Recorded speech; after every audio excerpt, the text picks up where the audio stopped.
ஃப்ரெண்ட்ஸ்னா யாரு? சந்தோஷமான தருணங்கள்ல மட்டுமே கூட இருக்கிறவங்களா?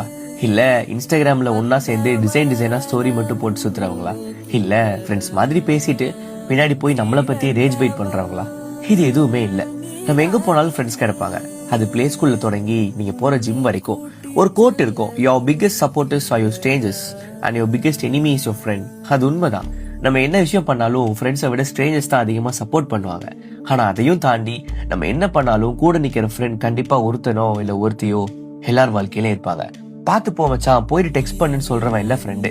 நீங்க ரீச் ஆனதும் உங்களுக்கு முதலா கால் பண்ணி உங்க அப்பா பேர் சொல்லி கூப்பிட்டு அடுத்த செகண்டே செக் பண்றவன் தான் உண்மையான ஃப்ரெண்டு. ஆனா சத்தியமா சொல்றேன், எவ்வளவு பெரிய ப்ராப்ளமா இருந்தாலும் அட்டி பாய்ஸ்க்கு காலை போட்டு பாய்ஸோட டீய போட்டு சினிமா, பாலிடிக்ஸ், கிரிக்கெட்னு எங்களுக்குள்ள 1000 ஆர்குமெண்ட்ஸ் நடக்கும். ஆனா எங்களுக்கு தெரியாது அந்த ஆர்குமெண்ட்ஸ் தான் எங்க ஃப்ரெண்ட்ஷிப்பை இன்னும் ஸ்ட்ராங் பண்ணுதுன்னு. Divided by DMK, TVK, CSK, RCB, தளபதியா இருந்தாலும் நமக்கு ஒண்ணுனா நைட் 2 மணிக்குனாலும் பெட்ரோல் வாங்கிட்டு வர ஃப்ரெண்ட்லாம் கிடைக்க கொடுத்து வச்சிருக்கணும். உங்க எல்லாருக்கும் ஒரு ஃப்ரெண்ட் இருப்பான்.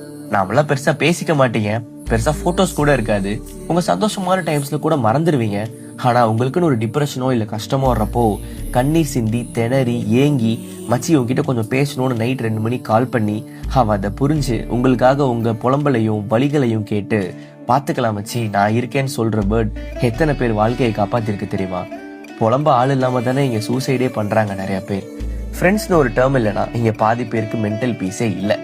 லாக்டவுன் டைம்ல கூட பசங்களோட பப்ஜி, கிரிக்கெட், டீ கடன் எல்லாரும் ஒன்னா உட்காந்து சந்தோஷமா நம்ம வாழ்க்கையவே மறந்து சுத்திட்டு இருந்தோம். இப்ப எல்லாம் போச்சு. எல்லாம் ஒரு டைரக்ஷன்ல வேலை, காசு, பணம்னு சுத்த ஆரம்பிச்சிட்டோம். பிரேக்கப்பை விட எது கஷ்டமான வழி தெரியுமா? நம்ம ஃப்ரெண்ட் ஒரு பொண்ணோ பையனோ கூட கமிட் ஆயிருப்பாங்க. ஆனா மனசார நம்ம அதை சந்தோஷமா அதை ஏத்துக்கிட்டாலும் நம்ம அவன்கிட்டயோ இல்ல அவகிட்டயோ பழைய மாதிரி இருக்க முடியாதா, பழைய மாதிரி இருந்துட மாட்டோமான்னு ஒரு ஏக்கம் இருக்கும். அதை நினைச்சாலே ரொம்ப கஷ்டமா இருக்கு. I'm grateful to have my friends. உங்களுக்கும் ஃப்ரெண்ட்ஸ் இருந்தாங்கன்னா கமெண்ட் செக்ஷன்ல டேக் பண்ணி விடுங்க.